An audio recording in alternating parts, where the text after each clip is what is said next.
Thank you so much. It was truly an honor to be chosen for this award, and I was astounded. It's an honor to speak with all of you this morning. Looking at the list of prior recipients, I was just humbled to find myself in such company. Preparing my remarks has been a little bit daunting. A colleague reminded me for an occasion like that, you really feel like you've got to say something important. I'll do my best, and if any of you finish listening before I finish speaking, I'd ask that you please just sit quietly and wait for me to catch up.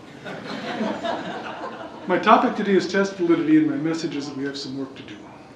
New ways of using tests, especially educational policy uses, have gotten out ahead of our field's accepted practices in test validation, and there's a pressing need for scrutiny of these new uses from a measurement perspective.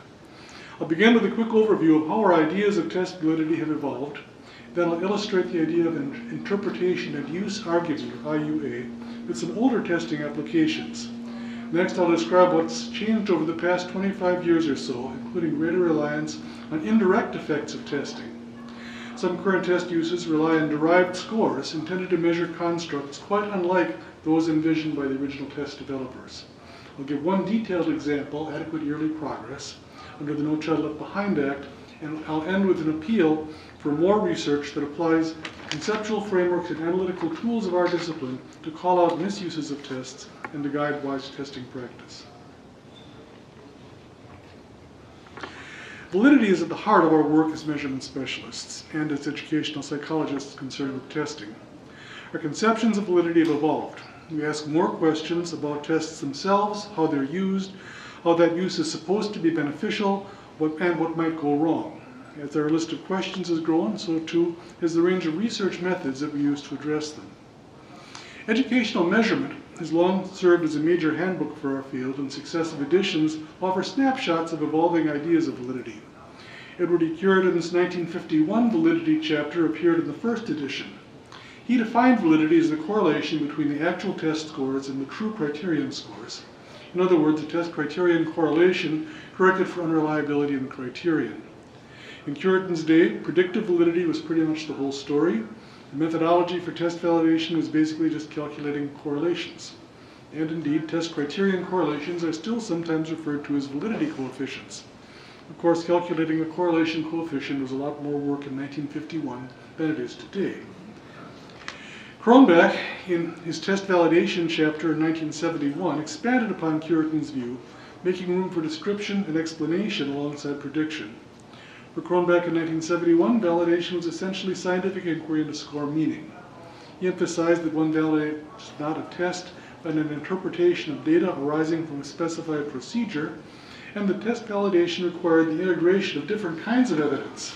He described a range of analytical methods, especially in connection with construct validation. Beyond validity coefficients, correlations were now used to examine convergent and discriminant validity, and also in factor analysis. Experimental research made an appearance, and Cronbach also sketched judgmental methods for investigating content validity and examining descriptive interpretations of test scores. Samuel Messick's chapter in the 1989 edition went still further.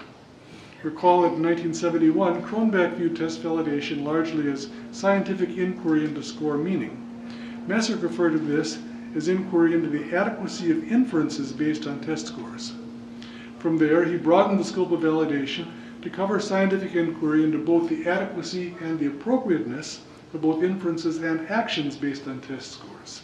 Thus, test use, the actions part, took its place alongside test interpretation, the inferences part, and value implications, the appropriateness part, appeared as an equal partner with Cronbach's score meaning, the adequacy part. Messick argued strongly for attention to values in test validation, including what he referred to as the social consequences of test interpretation and use.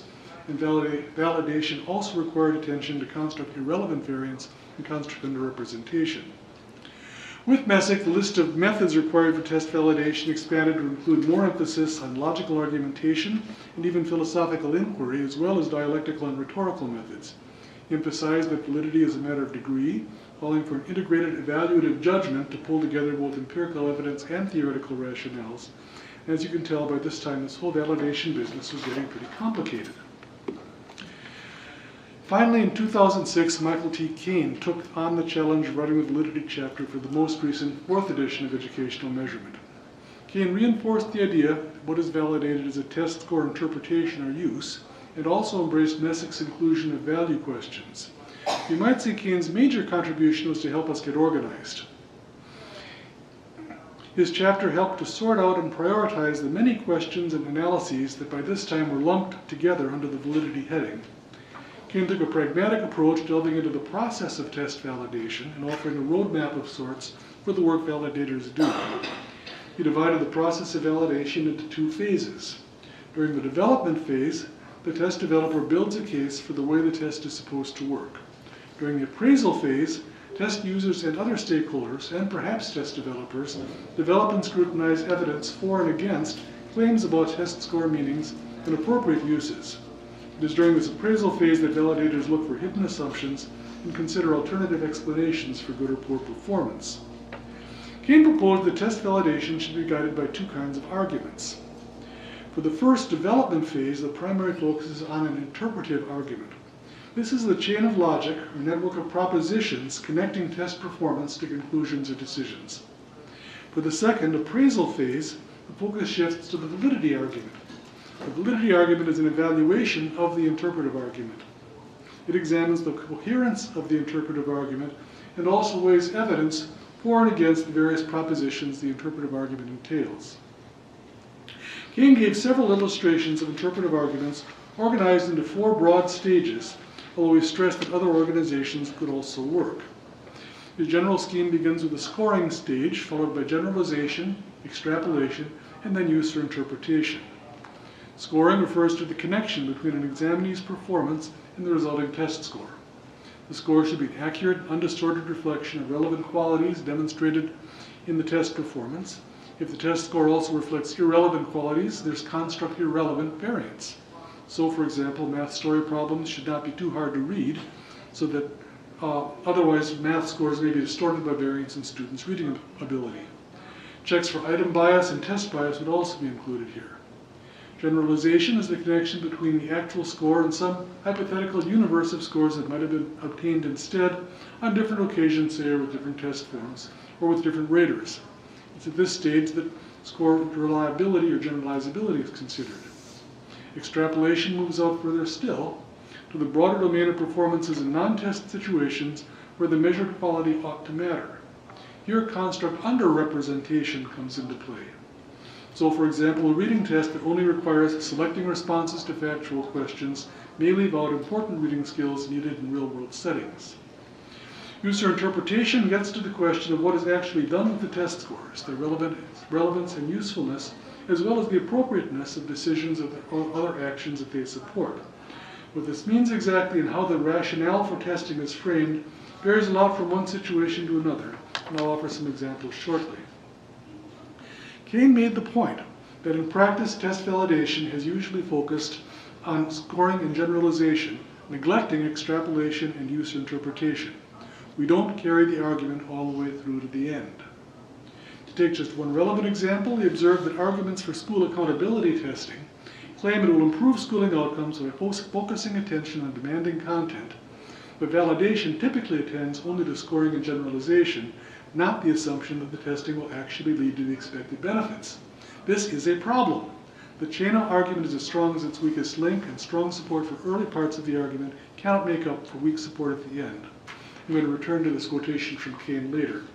In 2013, Kane renamed his interpretive argument the Interpretation and Use Argument, or IUA, to call further attention to the need for validation of the entire logical chain from the examinee's test performance all the way through to the score-based decision or action ultimately taken. Next, let me give some examples to clarify what's meant by an IUA. Put simply, the IUA is a theory of action that explains how some test use is supposed to be of benefit. Here's an example. In the early 20th century, IQ tests were used to sort school children into separate tracks, some higher, some lower. That turned out to be a bad idea for many reasons, and was largely abandoned long ago, but it serves as a good illustration of an IUA. If one accepted a view of education as direct instruction, a simple transmission of information from teacher to student, and if one also believed that children had different innate capacities fixed at birth, then it made sense to group children with a similar level of intelligence so that teachers could do their transmitting more efficiently, and so that students would not be bored or frustrated by an instructional pace that was either too slow or too fast for them. I just mentioned several propositions that would need to be supported in order to justify this testing use. That IQ is innate and largely fixed at birth, that education consists of the teacher transmitting information to students, ideally at a rate matched to the student's capacity for absorbing that information. Much more could be said, but those propositions would form part of the IUA, and research, challenging or supporting them, would form part of the validity argument. A different kind of test use emerged in the mid-20th century with various test-driven instructional management systems. I have referred to this elsewhere as the use of tests to measure learning, not learners. An early example, described in 1925 by Professor Washburn at the University of Chicago, was the Winnetka plan for teaching arithmetic. This was a self-paced instructional management system that used tests of narrow learning objectives to track individual students' progress through the curriculum. Students could take non-secure practice tests covering some learning objective whenever they felt ready, and then ask the teacher for a secure test whenever, to confirm the readiness to go on to the next objective and repeat the process. Programmed instruction was a later example based on a similar logic. This interpretive argument was most prominent during the criterion referenced testing movement, which made heavy use of tests key to narrow behavioral objectives. As Resnick and Resnick argued in 1992, these testing uses relied on assumptions of learning decomposability and decontextualization. In other words, it was assumed that the content to be learned could be broken down into small pieces, which could then be taught in isolation and later recombined to accomplish complex tasks in different settings. These assumptions would form part of the IUA, and research supporting or challenging them would be included in the validity argument. A different interpretive argument is required when tests serve as outcome variables for program evaluations or for comparisons of curricula or instructional methods. This use came into prominence in the 1960s with the mandate for program evaluation written into the Elementary and Secondary Education Act of 1965, with a Coleman Report in 1966, and with evaluations of new science curricula sponsored by the National Science Foundation after the Soviet Union's 1957 launch of Sputnik. It continues today with the What Works Clearinghouse. This use requires the assumption that the tests offer a fair basis for the intended comparisons. They might need to be equally well aligned with each of the alternatives being compared, or else multiple tests might be used, some favoring each alternative. Another assumption would be that the groups tested were equivalent, except for their getting different instructional treatments. Yet another might be that the evaluation itself did not prompt changes in instruction like teaching to the test. Once more, the validity argument would provide evidence for or against these and other propositions that form part of the IUA. The three test uses I just described each depend directly upon the information provided by test scores. In addition to such direct effects, some newer testing rationales also rely on indirect testing effects. Let me explain what I mean by that term. With direct testing effects, one obtains a score, then takes some action or performs some calculation based on that score's numerical value. This may seem obvious. Less obviously, testing may also be intended to exert effects in ways that actually don't depend on particular test scores at all. When a classroom teacher says, "This will be on the test," for example, that announcement is intended to influence student behavior even before the test is given. This is an illustration of an indirect testing effect. In a 2013 paper, I discussed two kinds of indirect testing effects. First are incentive effects, like the teacher's announcement that something will be on the test. Incentive effects use the testing to spur actions intended to raise scores. Using high school exit exams to push some students to study harder would be another example, although of course actual scores in exit exams matter a lot. Incentive effects may also influence teachers, prompting greater efforts to cover material on high-stakes exams, for example. In addition to incentive effects, my 2013 paper also described more subtle messaging effects, whereby media coverage of test results may shape popular perceptions of public schooling or of the teaching profession. Elliot Eisner, for many years my colleague at Stanford University, once remarked that the fastest way to provoke an educational crisis was to test something and then announce that half the children scored below average. Recall a remark of Michael Keynes that I quoted earlier concerning current accountability programs. He cited arguments that accountability testing is supposed to work by focusing attention on demanding content. Note the mechanism of action here. Saying that testing will lead to improvements by focusing attention on demanding content sounds a lot like a teacher's focusing students' attention with the announcement that this will be on the test. This rationale marks a big change. Instead of using tests to evaluate educational treatments, testing itself has now become the treatment, largely via indirect testing effects. There are additional rationales for accountability testing programs, of course, but when such indirect mechanisms are an explicit part of the IUA, they need to be called out and subjected to validation. This is especially important because it is here that many unintended testing consequences will be found. Focusing on valued content may veer close to teaching to the test. Let me turn next to derived scores. In a chapter that I co-authored last year with Andrew Ho, we discussed derived scores and validation for testing applications that rely on them. As one major example, such scores or indexes are used in state-level accountability systems. One early instance was the Kentucky Instructional Results Information System, or KIRIS, created in response to the Kentucky Educational Reform Act of 1990. Another was California's Academic Performance Index, created in response to the Public Schools Accountability Act of 1992. Since then, in these and other states, tests have been used to measure not learners, learning, or instructional treatments, but schools and school districts. Other examples of derived scores include ordered descriptive categories like proficiency levels, as well as binary classifications of students as either English learner or not, or as either college and career ready or not. A derived score is created whenever an existing score is re-expressed on a different scale. This might be done simply to make alternate test forms comparable, using scale scores to account for slight variations in form difficulty. Often, however, derived scores are used to add meaning, making test results more interpretable. Percentile ranks or grade equivalents add meaning by locating a score relative to some comparison group. Andrew and I argued that some more recent score transformations should also be thought of and analyzed as derived scores, even though they are not usually described that way, including transformations that rely on judgmentally determined cut points defining category boundaries. Derived scores can also be more complicated.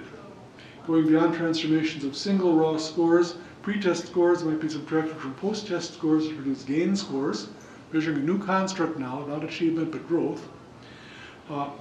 Or more elaborate procedures might produce student growth percentiles. Student test scores might be combined to create derived scores describing their teachers or their schools, as with teacher value-added models or school accountability systems. Andrew and I were particularly concerned with significant new testing applications that have created and used derived scores without attending to their validity. One of our prime examples was the classification of schools as either making adequate yearly progress, referred to as AYP, or else being in need of improvement. This classification was mandated by the No Child Left Behind Act of 2001. Creation and use of these binary scores was a culmination of all the school accountability systems that started cropping up in the 1990s. I'd like to recap that example, even though NCLB is no longer the law of the land, because it illustrates how complex derived scores can be built up layer by layer from simpler scores, and some of the propositions woven into their interpretive arguments, which cry out for validation. The annual determination under NCLB of a school status can be treated as a binary score. Think of it as giving each school a 1 for adequate yearly progress, or AYP, versus a 0 for a need of improvement. Thinking of AYP status in that way prompts questions like, what construct does it measure? How reliable is it? What might be some sources of construct irrelevant variance? How about construct underrepresentation? We can address such questions systematically using Keynes' interpretive argument scheme. Spoiler alert, the validity argument is not strong. For starters, it is not at all clear that making what the AYP label actually captures. However, it is clear that making AYP is better than being in need of improvement. Under NCLB, schools in need of improvement year after year faced escalating sanctions up to and including staff dismissal and school reconstitution. We actually encounter a couple of different derived scores along the way from student testing to school AYP determinations. Calculations vary slightly from state to state, but in broad outline they go like this. We begin with reading and math scores for all public school students in grades 3 through 8. Validity evidence for these scores would come from the test developer and would address familiar student-level test score uses and interpretations. The developer would also document the test's alignment to the state's content standards. Such validity evidence matters, of course, but it barely begins to address the IUA for the school AYP scores. Unfortunately, it may be just about all that's available. Students' test scores are first compared to a series of cut points to classify each student as below basic, basic, proficient, or advanced in reading and in mathematics. Next, proportions of students at or above proficient are calculated for schools and for subgroups within schools. These school-level percent proficient scores are compared to numerical targets called annual measurable objectives, or AMOs, and the results of these comparisons are used in determining if the school made AYP. That first move from scores to performance levels creates a new derived score supporting additional score interpretations that call for validation. Performance levels are supposed to be more informative than scale scores by showing whether students are meeting expectations. Proficient and advanced students are seen as doing okay, whereas basic and below basic students are seen as falling short. Under NCLB, these performance levels were reported to parents or guardians, so presumably some use or interpretation was intended. So what about their validation? William Laurier and I took on that question in a paper we published back in 2004. Thank you, Will. I won't go through our full IUA, but I will highlight just 3 concerns. First, we argue that the standard-setting methods used to define cut points like proficient are seriously flawed.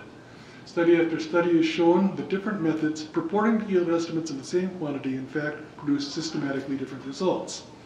In addition, there's been little attention to the psychological processes at play when standard-setting panelists work toward consensus. And Fitzpatrick reviewed the literature on that topic back in 1989, but the matter should be revisited. Second, a label like proficient carries a lot of surplus meaning. The prose describing what proficient students supposedly know or are able to do, as well as common sense understandings of words like proficient, often go well beyond what can actually be supported by empirical evidence or theoretical rationales. Some of that stretching you were talking about there. Third, because all states were required to use the label proficient, even though they employ different tests and chose different cut scores, the word proficient cannot have any uniform meaning.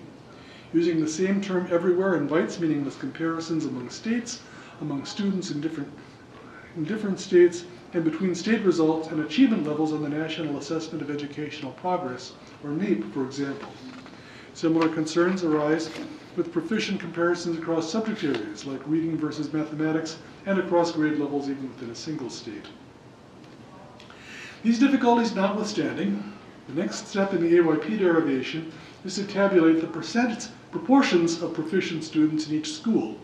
Percent proficient is calculated and reported for reading and mathematics, not only for entire schools, but also certain student subgroups within each school, provided these subgroups are large enough to be deemed numerically significant. Now we've moved from derived scores for students to a whole new set of percent proficient derived scores for schools. Once more, these scores call for validation. They inherit the weaknesses of the student performance levels they're based on. Also, the reliability may be low if group sizes are small because they're affected by sampling error as well as measurement error. The students tested in a given year may happen to include more high scorers and more low scorers just by chance. My major concern, though, with using percent proficient to describe schools is construct irrelevant variance. A school's percent proficient is largely determined by its students. If a school serves many English learners or students from less affluent families, or if it has a special mission, like a high school focused on dropout recovery, for example, it will have lower percent proficient than a school serving students from more advantaged backgrounds. Even within a single state, reporting percent proficient statistics for schools invites faulty inferences about school quality and misleading school comparisons. Comparing percent proficient numbers based on different tests used in different states is essentially meaningless.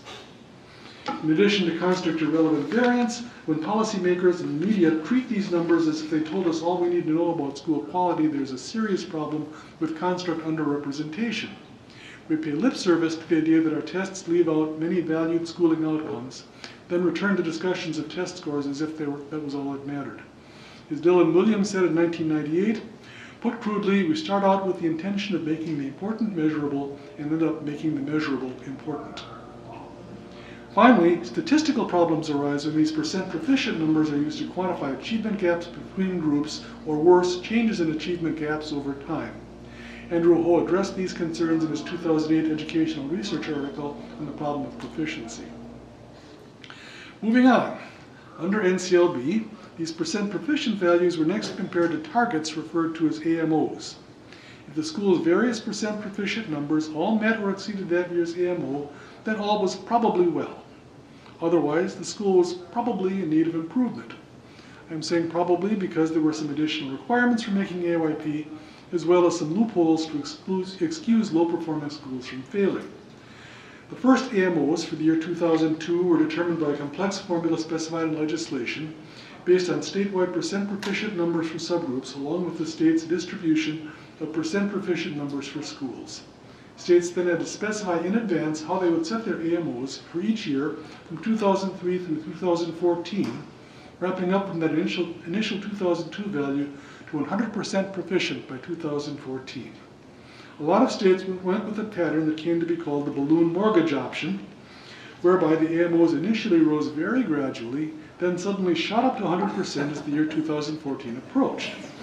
This seemed like a good strategy back in 2002 because the ESEA was supposed to be up for reauthorization in 2007, at which point NCLB was supposed to go away and the accountability rules were supposed to be revised. At the very least, states expected that the 2014 deadline for 100% proficiency would be pushed back. The balloon mortgage pattern caused big problems, however, as NCLB remained the law of the land for far longer than expected. Reauthorization was postponed year after year until we finally got the Every Student Succeeds Act, ESSA, in 2015. Meanwhile, we went from no child left behind to no school making AYP.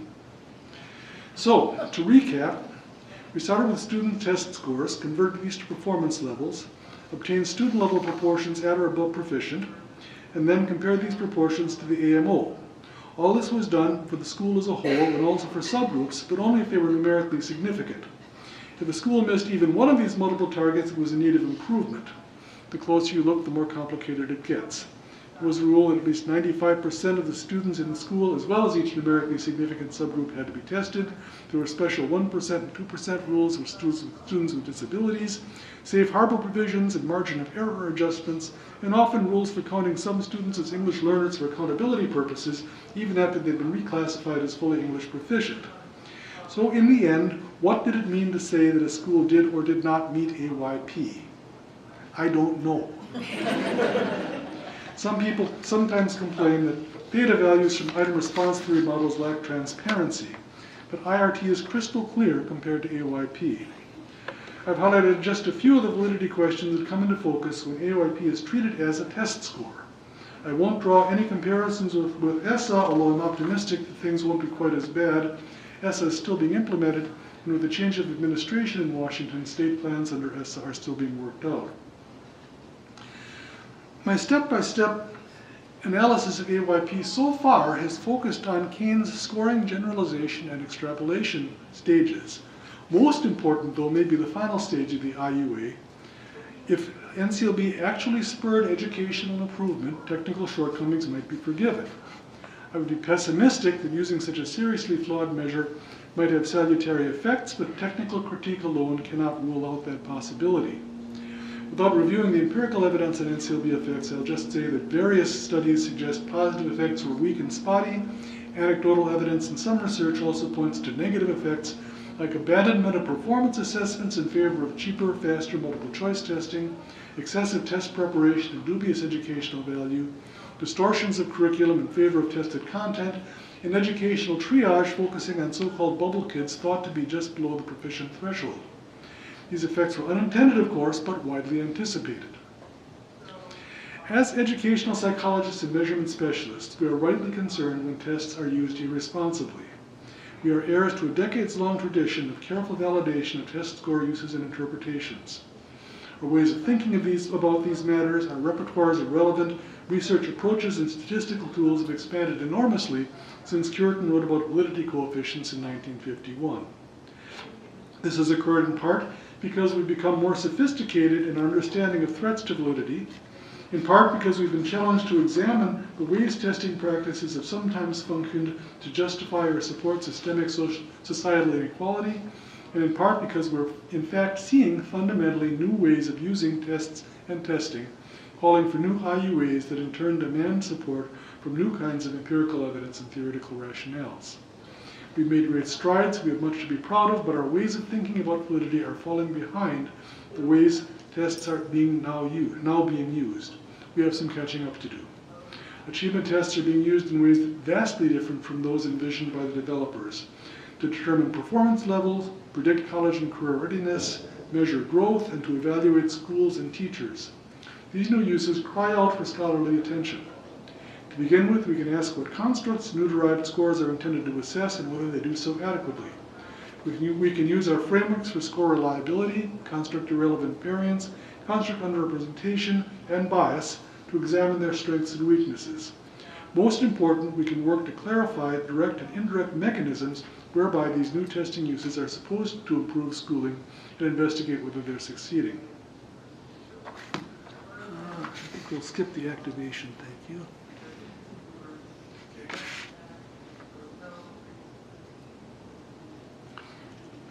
Current conceptions of validation point the way.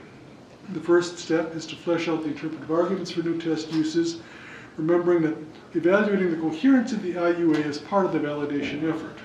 Key propositions with weak support must be called out for scrutiny. Some researchers may focus on one issue or another, contributing to the validation effort without taking on the whole task.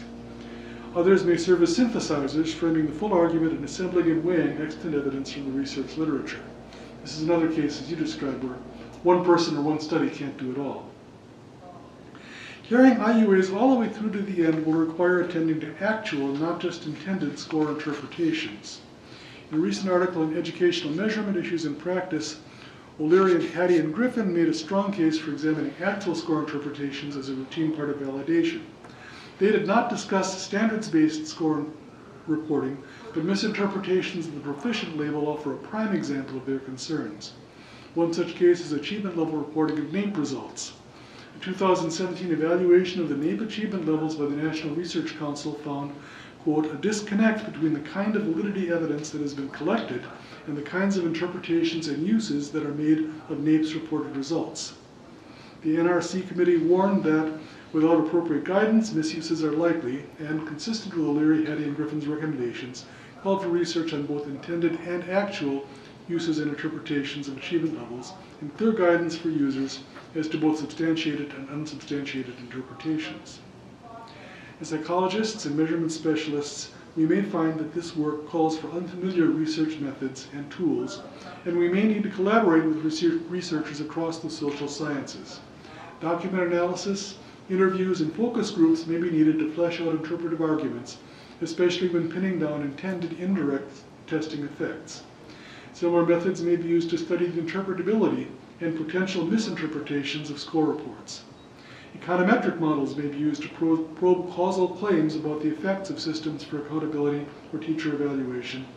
Teacher logs or surveys may be used to document changes in the allocation of instructional time in response to accountability pressures. Perhaps our greatest challenge lies in communicating testing limitations to non-technical audiences. Policymakers have embraced testing as a reform tool. It is no longer used simply to evaluate education reforms, but instead has become the linchpin of the reform itself. Aspirations for accountability testing have vastly outpaced what such testing can deliver. 25 years ago, Shavelson, Baxter, and Pine contrasted political rhetoric with measurement reality and concluded, in the final analysis, we expect that this nation may be placing far too much weight on accountability to achieve its reform agenda. 12 years ago, writing about the limitations of a naive, popular, intuitive test theory, Brown and Mislevy stated bluntly, we should not shy away from critiquing policies and programs that are based on intuitive test theory. This involves telling lots of people, some of them very important, that what they want to do won't work and that doing something right is harder or takes longer than they might like. That challenge is still very much with us. As measurement aspirations rise toward predicting college and career readiness and measuring 21st century skills, we've got to do a better job of explaining the limitations of what can be measured and how accurately. Referring back to my title this morning, predicting success in the world is simply more than we can promise. It's been an honor and a pleasure to share my thoughts with you this morning. There's much work to be done. I hope that some of you, your students and colleagues, are inspired to take up the challenges of advancing our knowledge and understanding of how tests are actually being used in the world, and advancing public understanding of scientific measurement so the tests come to be used more wisely and well. Thank you.